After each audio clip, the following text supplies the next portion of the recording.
Hey, family, number one mistake that many entrepreneurs or wannabe entrepreneurs are is they are waiting for someone else to believe in their dream or vision as much as they do. So today's workshop is a message is titled Message for Black Entrepreneurs is Your Dream, Why You Must Be the Fire Behind Your Own Vision. So let's get into it. At the end of the day, it is your dream. It's not anybody else's. And see, many of you all, you like, I have this idea and I just want to convince my family, I want to convince other people and to support me. That vision came to you. Anything that comes to you personally, only you're going to have the highest amount of passion for. It's just like your children. I love other people's kids, but I would die for mine. You understand? Because they come from me, just like your dream of this business or your vision for your future. So the first thing you got to know is it's yours. It doesn't belong to anybody else. There's a quote I want to quote you. The quote says, "Nobody will care about your dream more than you." And that's exactly how it's supposed to be. Everybody, we all have our own purposes to fulfill on this earth. I'm making my screen bigger, y'all, because I can't see. Okay, so let's jump into this point number three, the pain point. You're excited, you got the idea. You pitch it to your friends, right? Family, even strangers. And their response is, okay. Or they half energy or blank stares or worse, doubt. Then you start questioning yourself, right?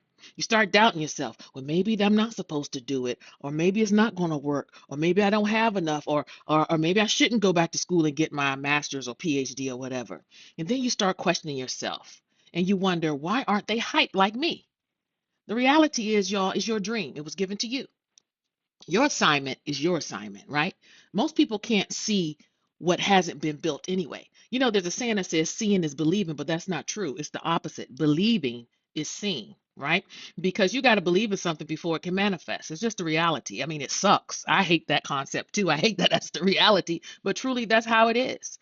You have an idea and then you got to act on it and then it will come to pass. Um, Most people can't see what they haven't built yet, and even well-meaning loved ones may only see the risk, not the vision.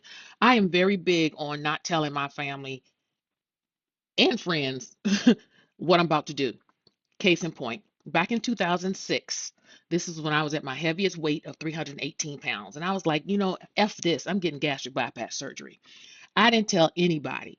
Only person who knew was Larry, who was my then, we weren't even engaged, we were just dating, and another friend who had had the surgery prior.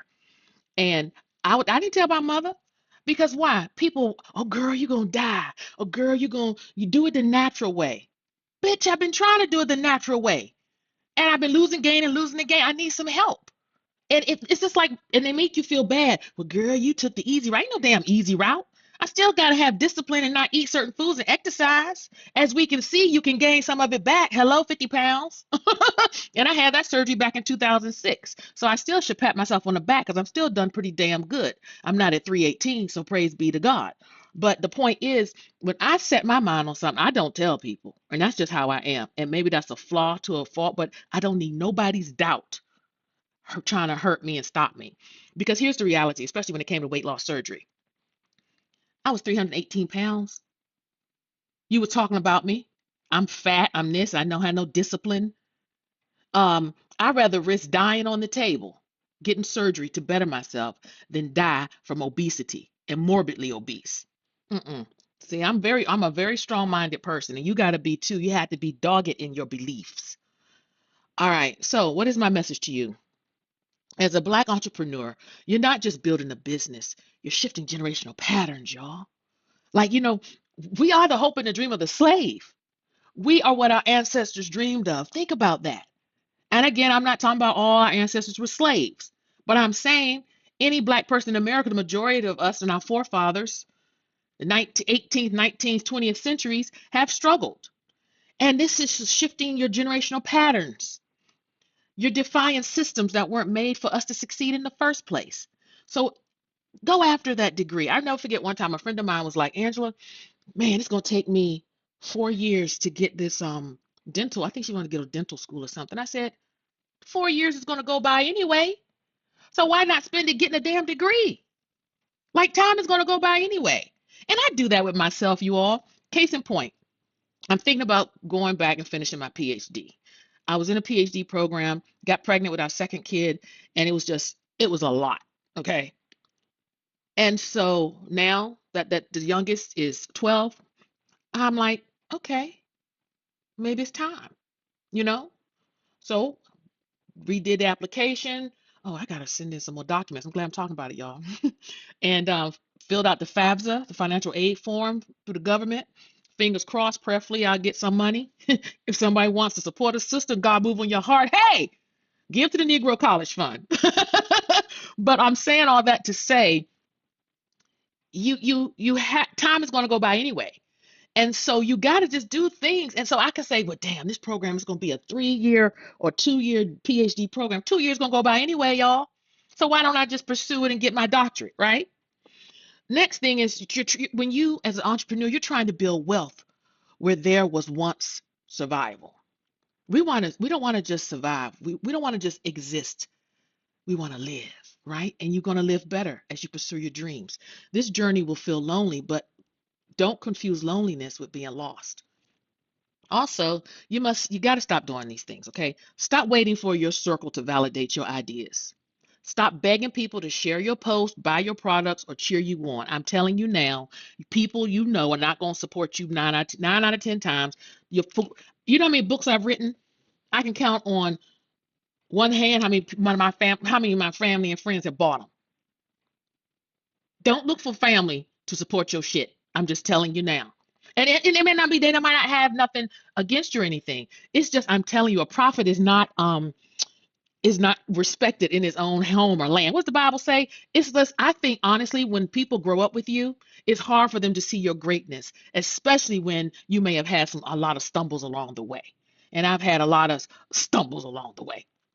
All right. Also, you got to stop measuring your dreams' worth based on who claps for you. Oh, that's a good one. I'm smart. I made that up. That's good. That's good stuff. I do need to get my PhD. But you living for applause. Hell, you're looking at a people pleaser. So I know. I mean, I'm working on it. I'm trying to be a reformed one. But hell, hello. So what you must start doing, build even when no one is watching. Trust that God, the ancestors, and your future self are watching. Okay? Learn, pivot, and repeat without applause. And treat your dream like a full time job, even if it doesn't pay you yet. Build the dream anyway. Build it broke. Build it scared. Build it quiet. Build it loud. Just don't not build it, y'all. So, what is legacy? Legacy over likes. Black entrepreneurs must choose, do you want attention or you want lasting legacy? Do you want claps or do you want clients? Do you want fame or do you want freedom?